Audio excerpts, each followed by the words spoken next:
All right, and good morning, everyone. This panel Sorry, is I'm having audio the. issues. I'm just going to jump out. I'll Whoop, be back in a couple of minutes. whoop, did not. Oh, he Alex had went. to come out for a moment, just what it sounds like. We are in the Science of Science Fiction panel this morning.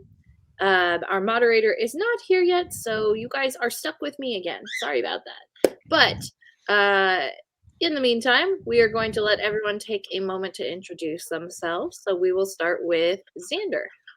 Hi, I'm Xander Boyce. I wrote a book series called the Red Mage series. This is my most popular, and then another VR fantasy novel called Tall Rock.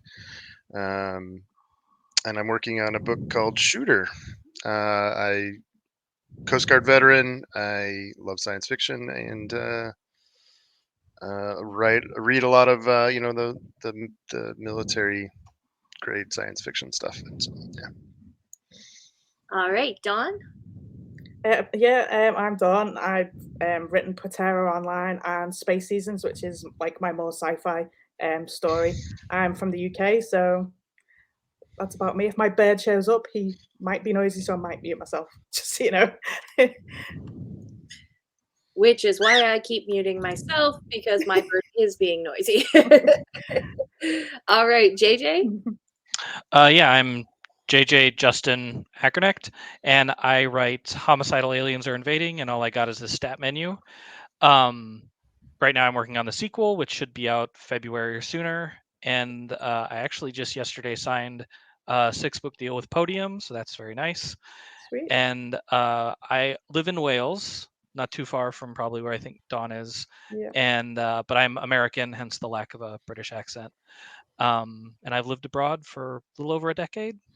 So, yeah.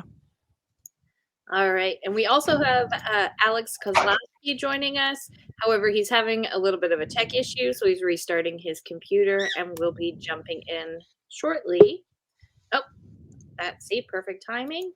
Let's see. How's that working now, Alex? I can hear now.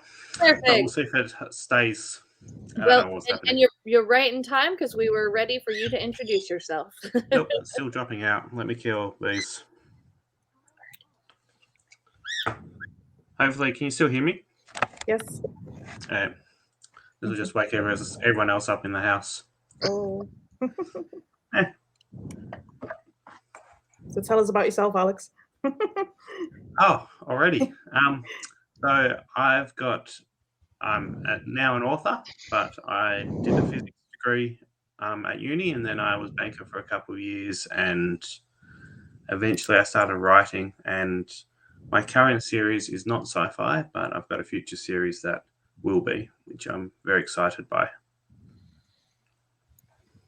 All right. Well, I want to start us off with a question that I'm sure comes up pretty regularly when you are writing anything that involves real science.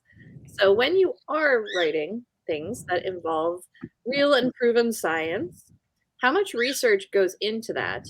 And how frequently do your fans like to point out that you are incorrect with that? So, for this, we'll start with Dawn. We'll go in backwards order now. Thanks. I really do kind of like the science details, although obviously I still do get it wrong sometimes, which they do tend to pull you up on. I do disappear for hours on end on sort of like all the research sites. I have friends who I can go and poke, and they send me off into little quests, which I can just lose hours. YouTube, Reddit, just anywhere that can find different bits of details. So I tend to put a lot of research into it. My first novel, when I was 16, I spent 6 weeks researching how to create a planet and the access to the sun and how many days and what the plant life would be like. And, it's just like all the real nitty kind of details that nobody ever notices afterwards, but I like it. So, but that's me. I do put a little bit into it, but sometimes people don't know. How about for you, Alex? So I've got a pretty solid science background in lots of ways. So I've done physics, I've done biology, I've got a fair bit of chemistry behind me. Does that always help? Not really, but so what research do I do? Anything in space, being exposed to space always gets me. I always try to research. I don't know how accurate that is because I'm usually just 5 minutes on a Google article, and hopefully that's enough. And it could be wrong. And then when we're talking numbers, I tend to get out, well, I'd say a calculator, but it's usually Excel, to back of the envelope calculate how things would work and how speeds would work. And so when I was looking at doing a centrifugal station, did a bit of calculations to try to work out how big the stations need to be and all this sorts of stuff. Google probably did it better in hindsight once I eventually did the actual Googling it. And then I'm like, really? You only need that far? It was 180 meters or something to mimic Earth. And I went and verified, and yeah, they were sort of right. But anyway, that's so be it. So that's for me. Light touch. JJ, I'm sorry. Go ahead. I said it's a light touch research. JJ, how about for you? I tend to research more than I need to, but ideally just enough to not make myself look like an idiot. As far as how much detail, like if there's, I know some people really like the calculations and what's sometimes referred to as crunch, like the numbers. I can't do that. That's not in my wheelhouse of skills. So whatever I need to put in, I'll put in to the extent that it will make sense for a progression of the story. And whatever I need to research, I would research up until I would guess, say, what an advanced layman might understand. So, but really the goal is to make myself not look like an idiot. So as for how frequently like people will point it out to me when I was publishing my story as a web serial, it was generally any chapter that had any science information whatsoever, someone would pop up and correct me. So if I said, even something like the world is round, someone would come on and say, it's an oblate spheroid or something like that. I'm like, all right, buddy. Like, I gotcha. Technically you're correct, but round is fine. So that's kind of where I'm at. Like, just get me in the neighborhood and you understand what I'm saying, and then we're good for the rest. Yeah, so for me, it's very much I get caught up on these kind of smaller sciencey things. Like in the first Red Mage book, I had a toilet that wouldn't flush after the power went out, and I had so many people telling me plumbing problems. Like, that's not how plumbing works, and like he should be able to put it up in the tank. And I was like, well, that would be fine if it wasn't a tankless toilet. And anyway, so there's a whole bunch of like, I had to go and research so much on just like something fairly mundane. But so I did a lot of research for those kind of things. I haven't written a science, like a true like space opera. So, I haven't had to do any of the like quantifying relative speeds and approach vectors and things like that. But I think that one of the things I did that was kind of upsetting to some of the fans was I broke physics, and I just outright told them I broke physics. And I said, relativity isn't a thing in the greater universe. Like, just isn't a thing. And they're like, you don't like, hey? Magic has replaced relativity, and and I was just like, literally I said that in book 2, I think, of Red Mage. I was just like, yeah, relative, like, just doesn't. That's not how the universe works, and I have a reason for that, and it hasn't been explained yet. But I had a couple people get angry at me for that. I think part of that is just our genre is very full of pedantic people who want to correct things like a spheroid ellipse or whatever. Yeah, there you go. Whatever it was.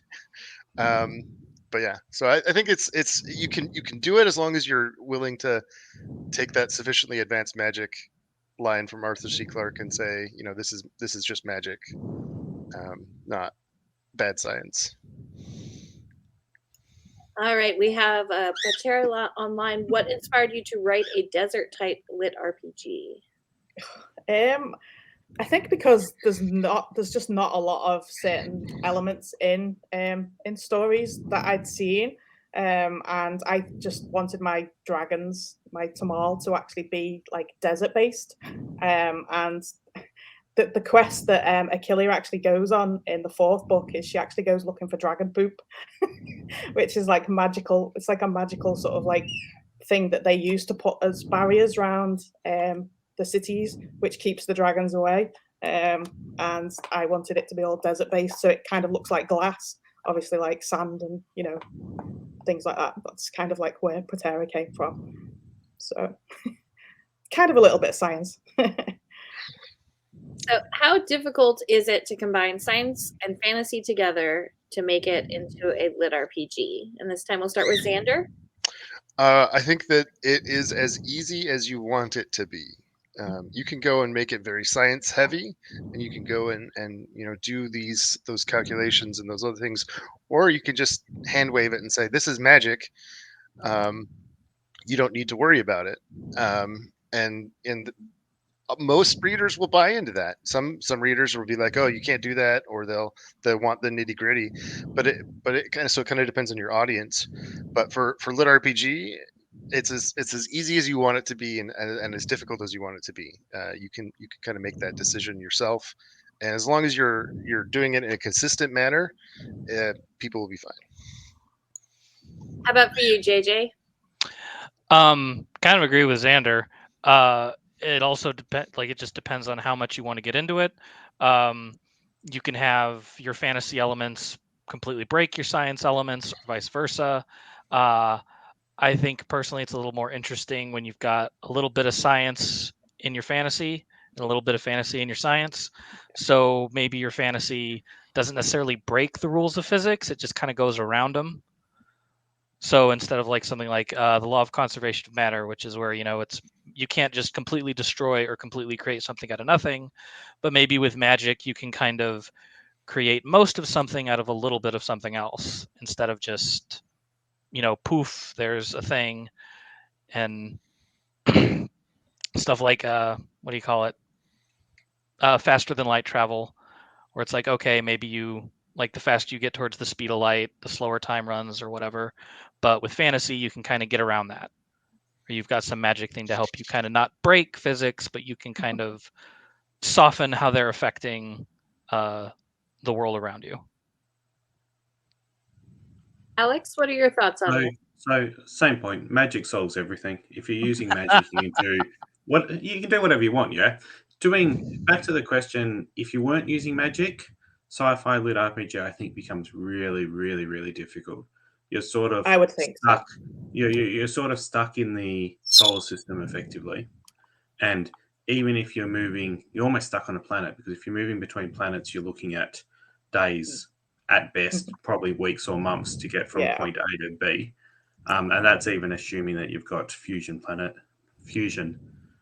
engines and stuff like that to really drive the energy costs up. So if you're doing pure science without any magic elements, it becomes really, really difficult.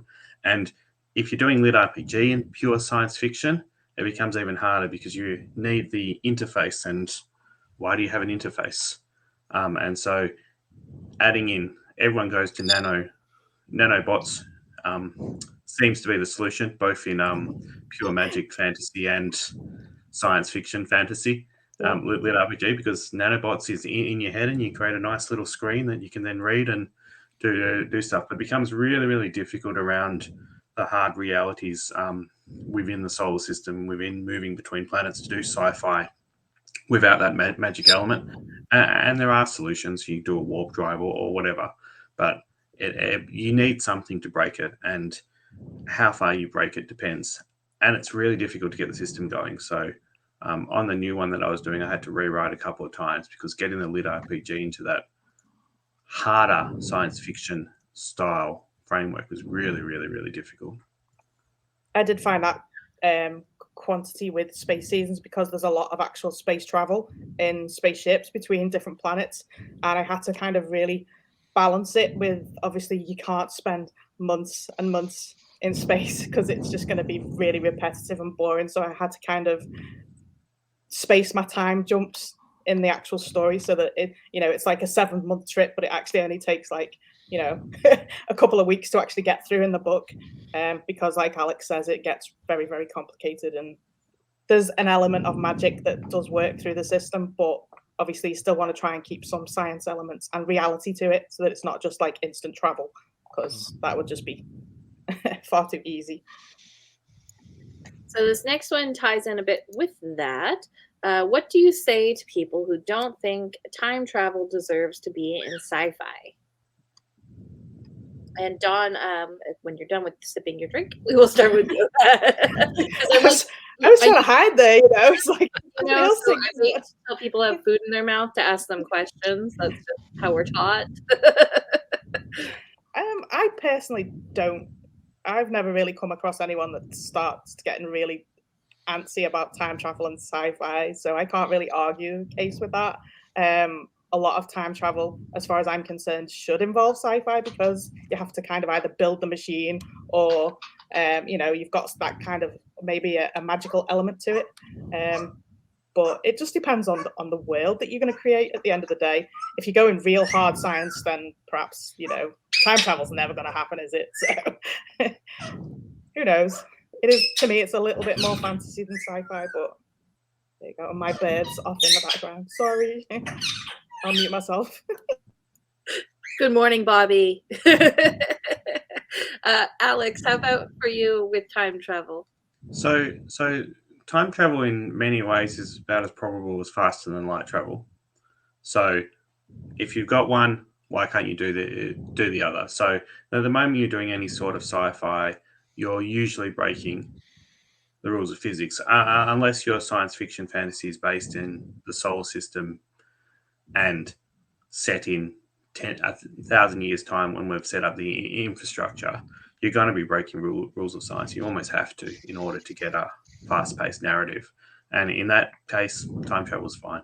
It's just another subgenre, and readers recognize it's a subgenre. If they don't like it, then don't read the book. It's usually pretty clear if it exists within a particular novel. AJ, how about for you? Yeah, pretty much what Alex said. If time travel breaks the rules of physics and a lot of other stuff, obviously, but then so does a lot of stuff in sci-fi, and there's always going to be some element of you get to the point where yes, this is impossible, and there's going to have to be a break in logic between what we know is feasible and what we just want to put in because it's an interesting element. I think time travel can get under people's skin more than something like faster than light travel, because time travel introduces a lot of cascade effects in the narrative. Okay, you went back in time and you changed this thing, but then why don't you do that for all your problems? If something bad happens, just time travel. So you need to kind of time travel, I feel like requires a lot more thinking ahead and behind for the narrative to work and not just become like a get out of jail free card for the story for every problem that happens. So I think time travel specifically has a lot more potholes to fall into narratively, which is why I'm staying away from it. I'm not. I don't think I'm smart enough to keep up with that stuff. How about for you, Xander? So, I think JJ and Alex definitely said all of the things I was going to say about this. There's a great movie called Primer. I think it's Primer that has if you watch it, it's got I don't know, if you want to watch the movie, it's got a 30-page diagram of how the time flows in the movie, and it's because they go back and forth and try to fix what they screwed up before, and they it just causes this cascading effect. And I think that as JJ was saying, there's this cascading effect of problems with time travel, and as long as you're willing to get the buy-in from the reader, as long as you're willing to let them break something, because it's all violation of real laws or understood laws as we have them now. So it's just about what you can get your reader to buy into.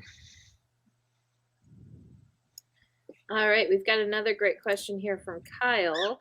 Are there any new technology advancements that are becoming popular in science fiction writing that has helped further the genre? And Xander, we'll start with you. I think the big one is VR. VR is probably the nearest thing to speculative fiction that we have in modern day life. We kind of have proto elements of VR, and I think but those are obviously nothing like a full dive VR, nothing like the books that we see in VR settings. And a lot of people, and again, going back to that buy-in theory, there's a lot of people who don't like VR because it's no risk or whatever.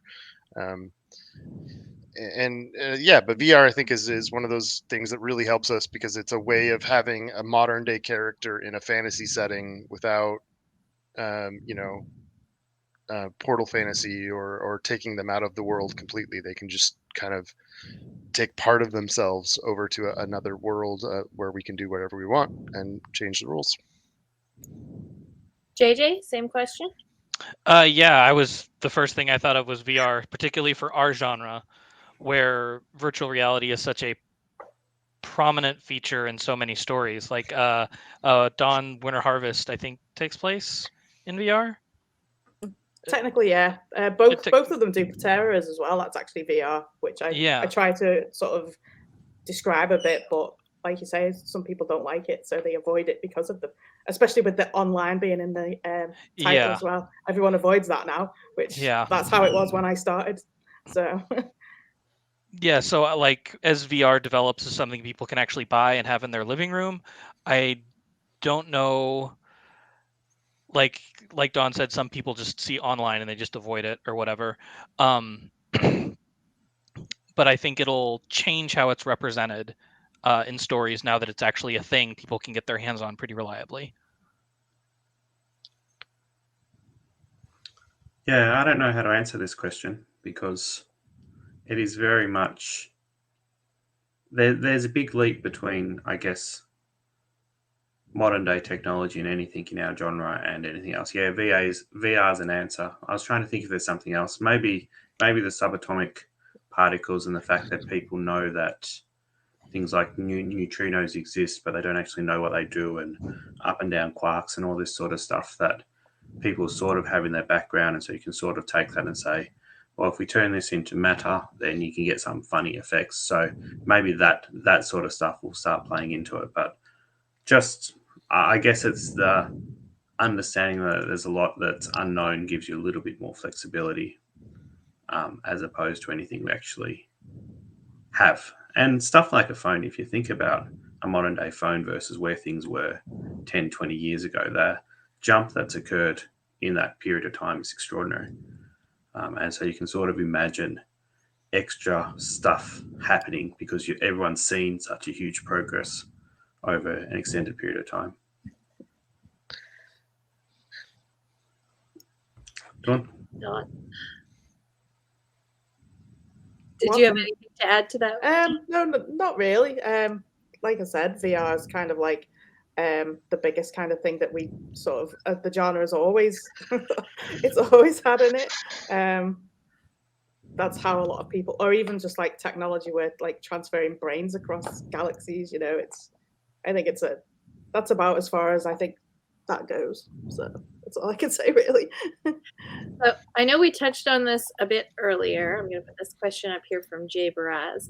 If you're writing an Earth-based lit RPG, how closely do your readers expect you to follow the known laws of science and physics? Again, I think this is going to go straight back to suspension of disbelief, reader buy-in. What you tell them to care about and what genre you're writing in, because all of those things are gonna play into how you do it, and also how you market it. Because if you're marketing it as a hard science fiction novel for friends of, or for fans of David Weber or whatever, then you have to put a lot more science into it than if you're doing it, say, Firefly. Firefly is theoretically in a Earth-based system, Earth style solar system. It's not in Earth, I don't think, but you can do kind of whatever you want as long as you're willing to get that reader buy-in or do the foundation to make it so that readers can do the reader buy-in, the suspension of disbelief. I apologize, everyone. I have a big thing. I'm a big fan of potatoes, and apparently that has become a comment thread. We had no idea you liked potatoes. It is What? Incredibly shocking. In disbelief. I'm gonna have to go get my potato shirt here in a minute. Definitely. Sorry, yes, potato tangents. JJ, How about for your readers, if you do a Earth-based lit RPG with, do I they? do an Earth-based lit RPG, but I think the expectation that readers have is entirely dependent on what the author gives them. So Brandon Sanderson refers to this as making promises. So if you give tell your reader you're making a promise that your book is going to be very hard sci-fi, like if you're doing like an Andy Weir in The Martian, where it's like 15 years in the future, and there's a whole thing on farming potatoes, then that's a promise you're making to your readers that this is going to be firmly based in reality. There are going to have to be a few breaks in the logic chain just for the story to happen, where this is science fiction. So I'm not going to explain everything to you. I'm not going to have a working diagram of the spaceship in the book, but it's going to be pretty close to that.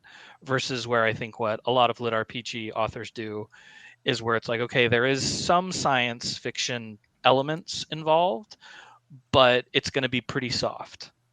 And it's Mhm. mostly going to be less about the science and more about the tropes that are popularly used in science fiction, which is fine if you're upfront with the reader about that and you give them the expectation of this is going to be a soft science fiction that has those tropes like spaceships or aliens or robots, but maybe doesn't get into the nitty gritty of how it functions. Yeah. Alex? So if you look at the popular Earth-based lit RPGs in the genre, they don't really do anything with science. So if you think of Defiance of the Four, you have people punching someone hundreds of meters, sort of thing. That's not physics. That's not science. It's not possible in any shape or form. Just sort of momentum. Xander, don't look like that. Momentum. I'm just You saying, can't. are we calling Defiance of the Fall on Earth? It's not really on It Earth is. It anymore. is. Of It course, it's on was Earth. Earth. It's an Earth stitched together with other planets, right? Yeah, it's got a few changes, but no. I would Defiance also of the Earth. shove it harder into the fantasy camp than science Well, fiction. Oh, for they sure. are fantasy, but we're Fiction, talking about Earth. There aren't many actual Earth-based science fiction, yeah, or any sort of science fiction in lit I mean, RPG. Wagga Wagga It's it's Earth-based science no, fiction. that's fantasy magic. It's true. That's science magic, yeah. It's Yeah. not. It doesn't really do science fiction at all. So like if you're blending it into looking at science within Earth-based lit RPG, there aren't anything there, and the readers don't care. A few of them, you see the Yeah. very occasional comment on one of the either Reddit or Facebook of I don't like how collisions work and perspective and all that, but that's the extent that you need any sort of Yeah. science, and even that is not necessary because the popular books are so magic based they don't care about it. They don't care. You don't need to do it. Basically, you can do whatever you want. Dawn, any thoughts to add to that? No, I think everyone said it. A lot of it. Most of the sort of like Earth-based ones are all like the apocalypse kind of stories. The ones that I think of, and they're all like taken over by aliens, or it's all like something's come up and the world's ended kind of thing. I've not really seen anything massively science-based. There's that massive fantasy element to it. So this question from Steve Campbell. What's something you've written into your own sci-fi books that you wish we had in real life? Full And we'll dive start VR. with. Oh, sorry. Go ahead. Full dive VR. That's. I mean, we all want that. I mean, Yeah, who definitely doesn't that. want to be able to go anywhere we want by sitting down and being somewhere else instantaneously? That's like the dream of all travel is, to be able to be somewhere else, without having to sit in a car or a plane for hours on end, or a spaceship for years or centuries to get to somewhere else. Yeah, full dive VR is yeah, for sure. Sorry, I didn't. JJ, how about for you? Have you had any items you'd like to bring into real life? Yeah. Giant robots. I'm a sucker. Give me a giant mecha and I'm sold.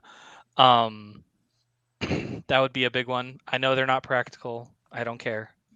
Or I wrote one into the sequel. It's not in the first one, but basically like like a matter materializer type of thing. It's basically the thing from Star Trek that the name is escaping me. The Tea Earl replicator? Grey hot. Yeah, thank okay. you. Thank you. Nerd cred lost because I forgot what the replicator is called. But yeah, like just going downstairs and like, not having to have the conversation, what are we doing for dinner tonight? I don't know, go to the replicator. It's right over there. Do you want like a lobster smoothie or something crazy? Go for Ew. it. It's go to the replicator. But yeah, I would love that. Yep, that was exactly what I was going to say, JJ. You just jumped in front of me. You could have said anything else. You could have stayed with the mechas, but you had to go with the food I took two. replicator. I'm sorry, I got greedy. So I think one of my favorite parts of Star Trek is when they have to program the replicator so that it will do something like a lobster smoothie, and so they have to like Mm. actually make it themselves. And so what Mm. they do is they replicate the lobster, then they replicate some other parts, and then they like train it. And I think that's like the coolest idea is that we're training our food processor to do Mm. these crazy. Anyway, sorry, tangent. Don, Yep, do you have going any food. tech you want to bring in? I think for me, I mean, obviously, I love mechs anyway because my Space Seasons is completely mech orientated. But I think for me, just the actual interface into sort of like into the mind, where you can just literally absorb any knowledge or anything, be trained in anything that you want. That's kind of like, I mean, it would be even better in reverse for us as authors because everyone says to us, "Oh, when's the next novel coming out?"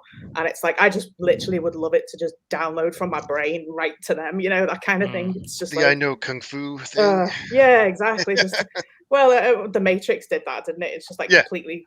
Yeah, I know kung fu. That Yeah. was the reference. Yeah. Oh yeah. So it's like literally just that. It's just like you could know anything within seconds. That's what I would like most out of all of them.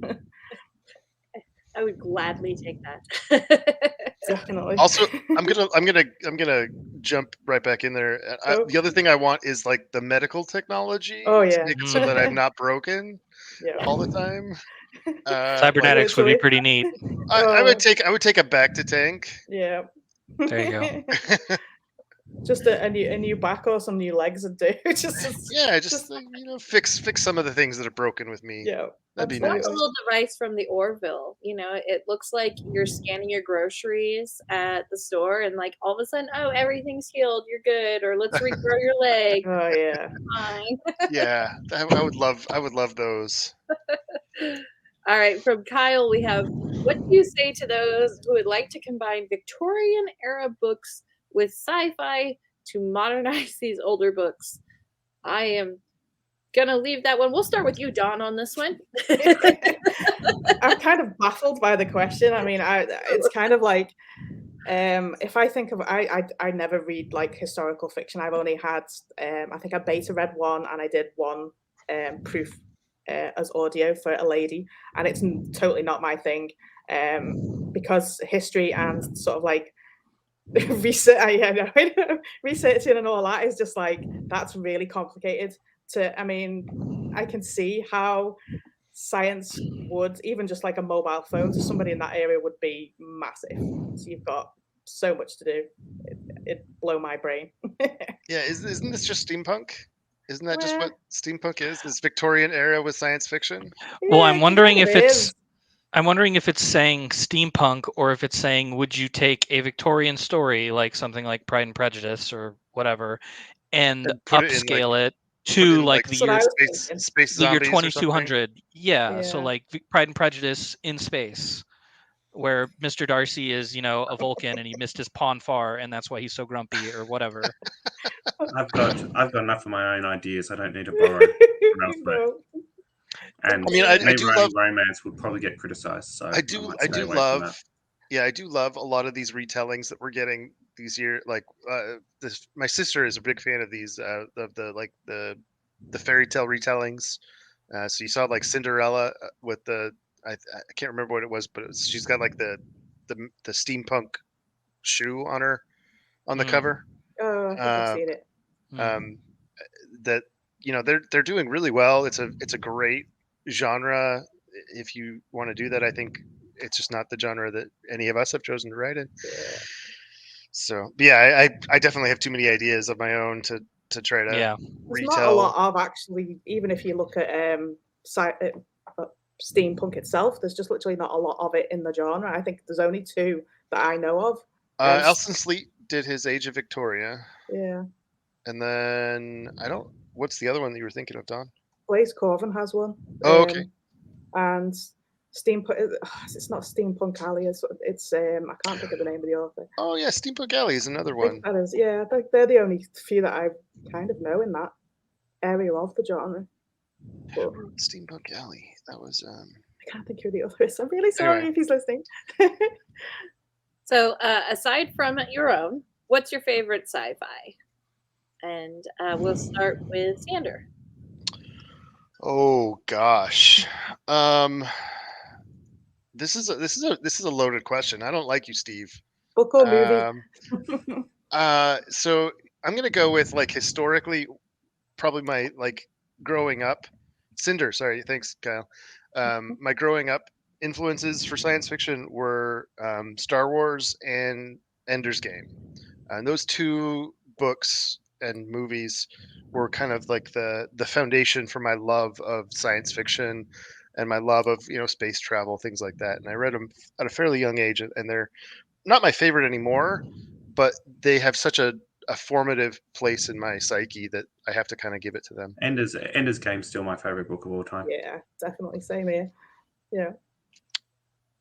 Can't complain about it. I think Ender's Shadow is a little bit better than Ender's Game, personally, but yeah, it had good elements. Yeah, not many people think that, but how about for you, JJ? I always struggle with questions like these because it's just everything crowds into my head, and it's like, okay, well, what subcategory are we talking about? But so, and I hate, it's like, who's your favorite kid? And it's like, oh, definitely this one. The rest of you suck. But it's the middle one, obviously. Yeah. So, I love Dune. I love Childhood's End was like probably one that stuck with me for like it's not long. Childhood's End is pretty short, but it's stuck with me a lot just because of the subject matter of just how weird it is to think about, like, oh yeah, you get a front row seat to watch humanity die / ascend into space and become something different. If we're counting stuff like steampunk, like what was previously asked, something like Perdido Street Station by China Miéville is definitely up there among not just my favorite sci-fi, but favorite books, period. So yeah, it's hard. Dune, Childhood's End, Perdido Street Station. That's about as much as I can narrow it down. Alex, do you have any favorites? So I'm terrible with names of authors, pretty much. since I became a writer in Lit RPG, so now I know all the author names because I'm interacting on Facebook. But prior to that, I'd read a book and then move on, sort of thing. I'd probably go through the whole series and move on. So I'm just trying to think. My last sci-fi phase was 3 or 4 years ago, sort of stuff. So in there was something Forbes. He writes basically an invasion of Earth and got these little monsters. Starship Mage was very good. And I read it in physical copy, but Northumberland, I think it's called. I've forgotten the author. Really, really good book. It had a whole of mystery and science in it. But yeah, I'm very hazy. I've read so many books that it all just gets muddled in my head, particularly the names. Dawn, do you have favorites? Favorite? I literally read my whole library when I was a teenager for sci-fi books. I emptied the whole thing.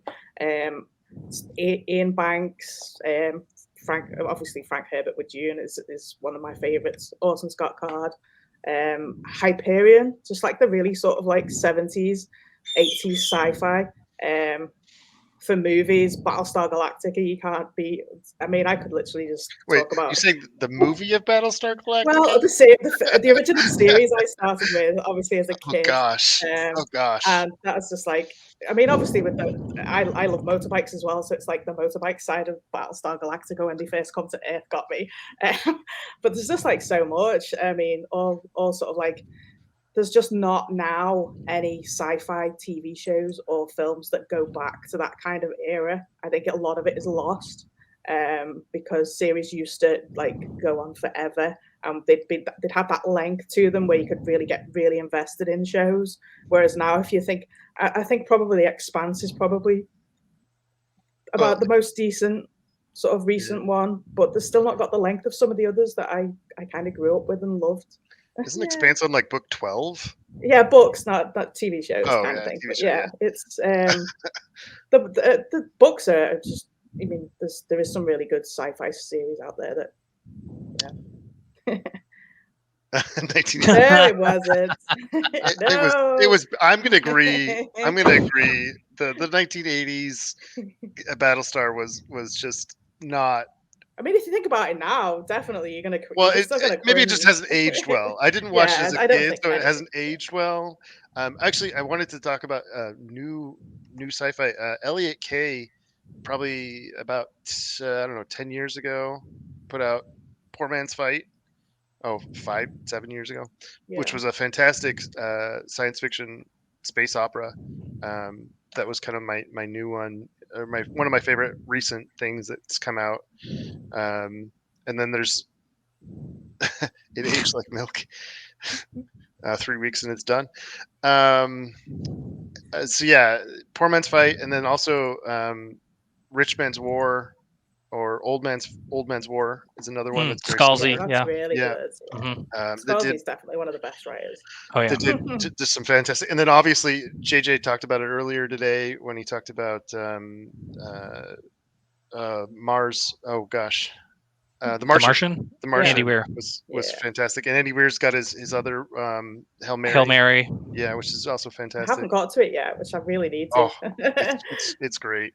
So to kind of tie into this, if we have some fantasy readers out there that are hesitant to try sci-fi, they're not sure it's for them, what do you think is either a good sci-fi book, TV show, or movie that is kind of like an intro to it in a way where it might baby step them into it?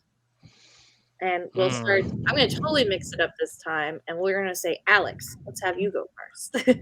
You do remember me just admitting like 2 minutes ago that I don't remember the names of anyone or anymore, so I added it all just becomes a first mess. movie. So you can be like that one with the zappy, or, and we'll be good.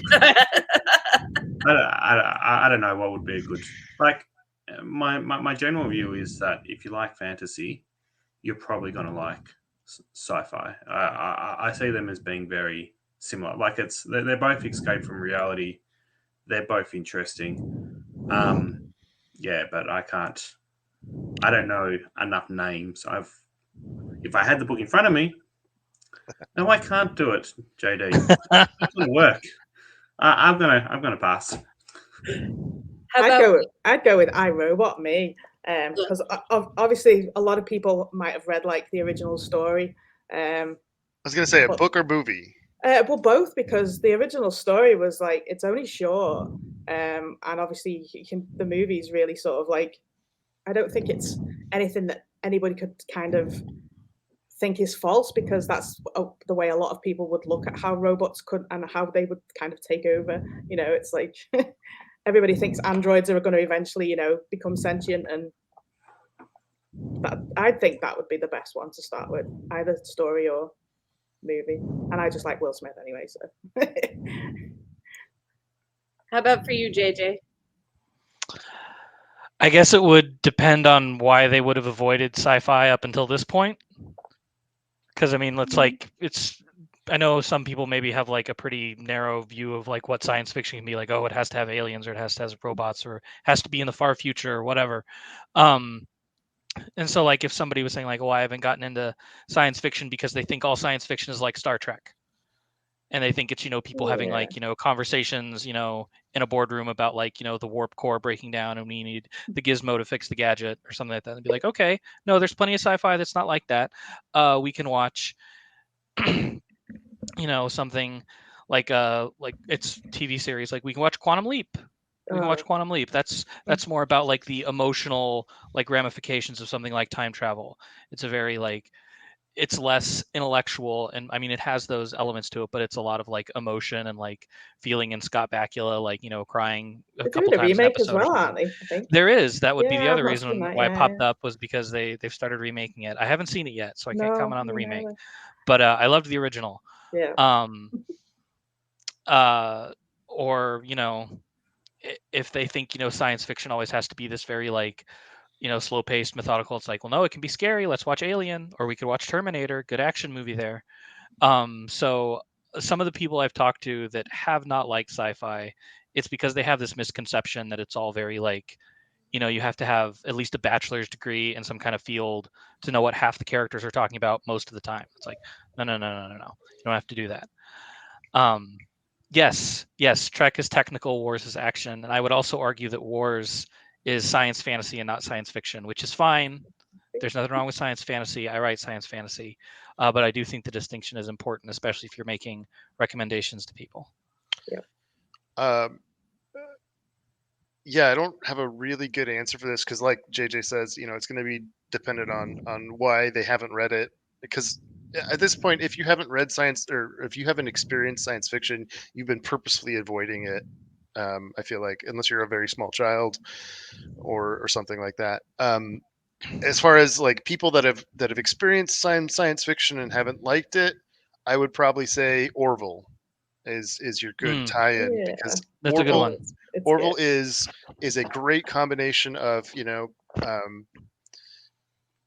popular jokes, pop culture, but with also a lot of these kind of fun science fiction things, like what would happen if, because science fiction as its core was all about asking questions. Like it was what would happen if we became gods? What would happen if androids were real? What would happen? And so Orville does a lot of these really great questions, like what if we had an actual democracy where everyone got to vote on things like your trial of whether you were guilty or not. And so you have like this trial by social media. Yeah, you have the Facebook planet, Okay. which was a nightmare, by the way. That was horrifying. For I sure, was for the sure. scariest episode because I could Very totally scary. like, So Yeah. I think Orville would probably be the recommendation that I would have for someone who has experienced some science fiction but hasn't, snatched on yet. All right, we have an opinion question. Do you think using quote unquote fake tech is a bit of a cheat, like nanotech, nuclear fusion, giant robot, etc.? How is giant robot fake tech? I It doesn't think all of exist, those things but- are real things that are Yeah. sort of real anyway. I think I only get kind of like when people just start slapping science terms on stuff, like if everything is a quantum doojiger or a quantum whatever, and it's like, that's not what quantum means. That's not, you can't just put quantum in front of another noun and have it count It's as the a science quantum realm, gadget. though. Yeah, no, it doesn't work like that. Don't do that. That's my only complaint. As for other fake tech like nanotech, and I know I'm probably jumping out of line here, but That's fine. yeah, like it's all fake tech, like faster than light travel, time travel, giant robots, lightsabers, phasers, replicators. It's all fake. So as long as it's explained kind of well, then yeah, it's fine. I think this goes back to the internally consistent part of the story. As long as it's internally consistent, I don't care. Mhm. It just has to fit the promises that you've made, the style that you've made, and I'm good with anything. The funny thing with those examples, particularly the giant robots and the nuclear fusion, it's actually allowable under the current laws of physics. Yeah. You could actually do that. Just because we haven't done it yet doesn't mean it can't be done. And Japan has a Gundam now, don't they? They've They got a built lighthouse. Oh. It's not a like functioning Gundam. Okay. No. And things like nanotech, you can probably do it. I can't see why not.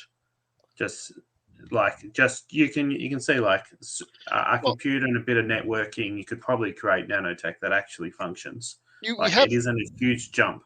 We have nanotech in medical technology that does things like, but not a whole bacteria. lot of robots that can do. No. Not the whole that sort of detail. It's not the same as what we write in stories. But all those examples are small jumps. Why something like faster than light travel is a huge.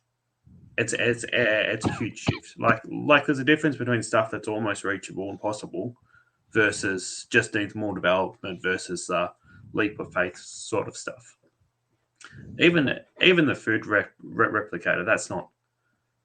It's a fair way away, but it's sort of also possible. So you'd probably need a entire skyscraper of technology behind it to actually produce your nice little souffle without any from the component parts. You're But you saying can we sort can of see we that can it's 3D print our possible. food? I'm excited for it, Alex. They're already Yeah, doing it. 3D printing synthetic meat is a thing. Well, I know that they're 3D printing organs. They just Yes, have that's issues it. with some of I've them seen- because they're not yeah. strong I'm enough. having trouble 3D printing miniatures. So, John, did you have anything to add to that one?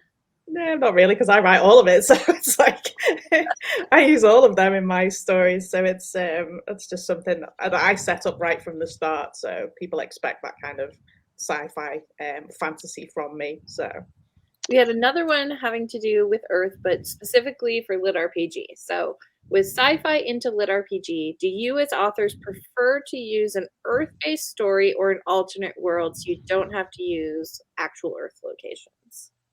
I have a really strong opinion. I want to use Earth because I want people to be drawn into the story. So I specifically set my Earth story in DC because there were so many recognizable landmarks there, so that people could pretend to be in that story and get that engagement of their own personal experiences into the story. I remember playing Fallout 4 and 3, and I'd lived in Boston, I'd lived in DC, so being in these cities and seeing places that I'd actually been, like shopping malls that I'd no, Steve, nothing is going to make your hair grow back.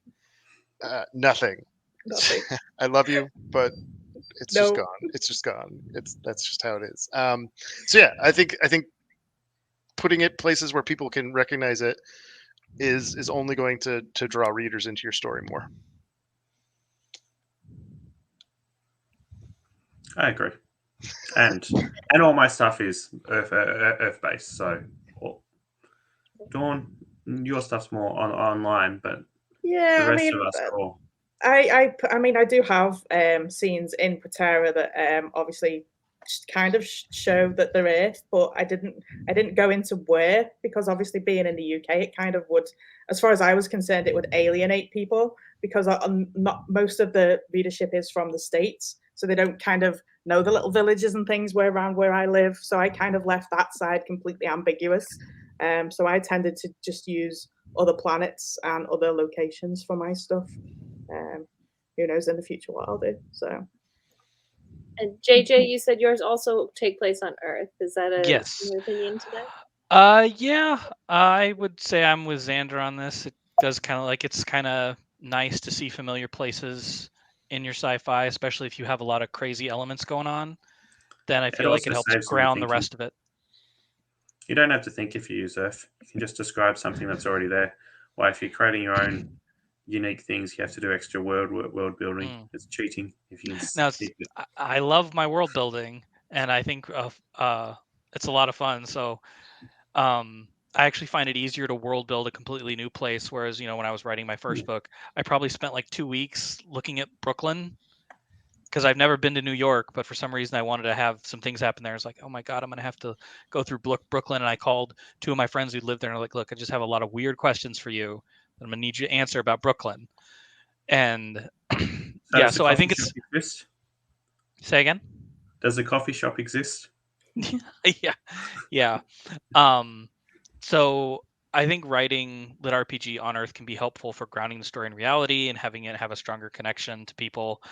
But I also think it requires a lot more work, and like science in general, like you need to do your research. One of the big examples I can think of was Stephen King mentioned he was reading a book where somebody's in the New York City subway and the main character goes up to the front and uses the bathroom on the subway car. But at the time, New York City subways didn't have a bathroom in the car. So the person was just going into the conductor's booth and popping a squat. And that's obviously something you want to avoid.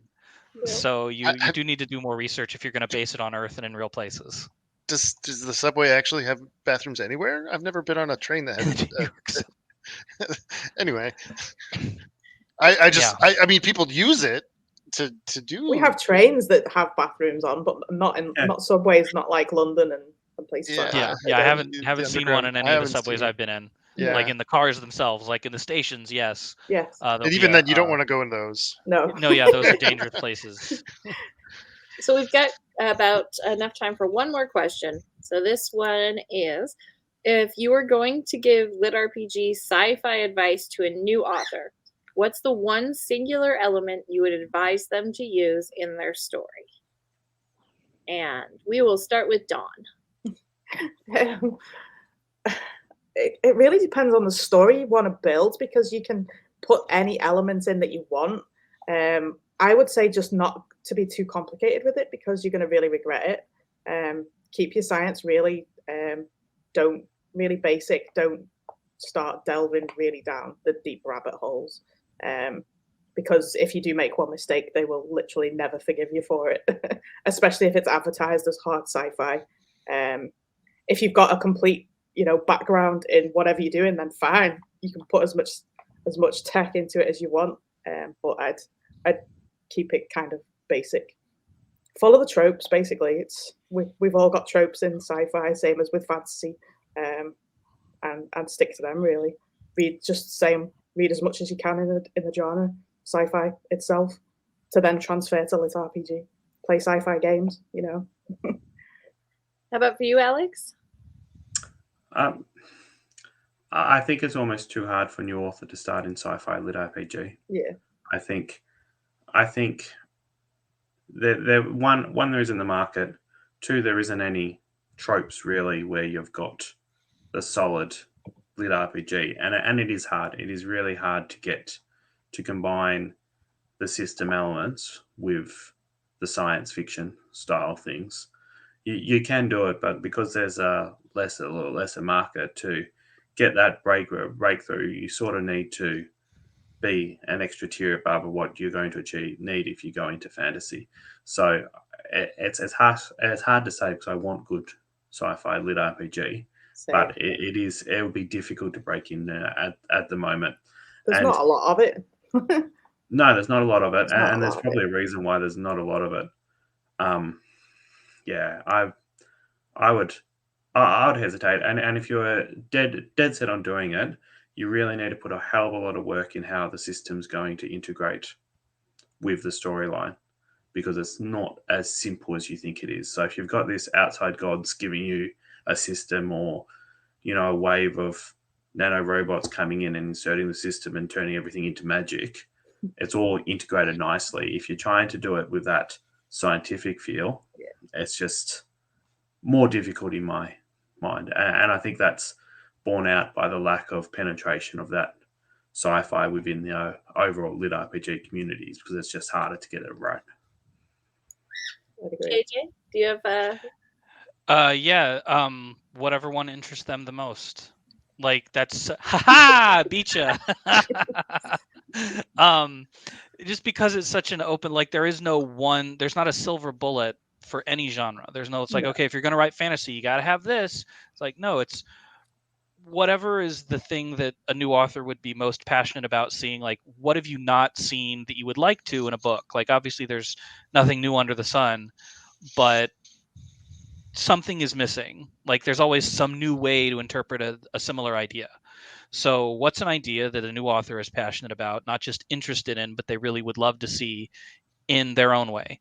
And I know that's kind of like a vague answer, but like, I know there's not a lot of lit RPG and sci-fi, so there's still some room to wiggle around in. But yeah, just whatever would they would be most interested in seeing in the genre and that they could pull off. Yeah, I was gonna say, as trite as this statement is, this is, I think, one of the only places where you can use it appropriately, and that's follow your passion. Like this is one of those things where whatever you're going to do, it's going to be a lot of work. It's going to be an uphill battle. Alex talked about the lack of market share. There's a lot of things that we can talk about that would be, kind of back end authoring business stuff. But if you're going to do it as a new author, it needs to be something you love. That's the only way you're going to get this book out. That's the only way you're going to get any of the words that you need on the page. And so make it something that you love. and who cares about all the rest of it? Because you've done something that you love, you've created something that you are proud of, and as long as you can do that, then commercial success will follow you because people will find that passion. You'll find those other people that love the things that you love. If you aren't terrible, I don't know. I can't say success will follow absolutely, but I think that a lot of people will see the passion and the love and the care for it, and they will respond to that better than they will if you write something that you think will be better or will be like the money maker for the era. That is excellent advice for writing in general, Xander. Well Yeah, said. exactly. Of course it is. I think we all do that. That's why we write, because we are passionate about what we do. So, Well, thank you guys all for joining us today. I want to give you each another moment just to talk about what you're working on. And I want to remind everybody watching that we do have a Discord server. There is a channel for each and every panel going on through Guildify-Con. There's also voice chats where you can go in and keep talking. So if your questions weren't answered here, or if you are viewing this at a later time, feel free to put your questions in there. And authors, if you have the time, we would love to have you come chat there as well. So, Xander, remind us what you're working on and where they can find you. So you can find me on Amazon or Facebook or Discord. I have a Discord, 2 Discords technically, but there's a long story there. I'm working on a book called Shooter with Ryan DeBruin, which is a basketball lit RPG, and then with nanotechnology involved in it. And then I'm also working on a Red Mage 4, a contemporary or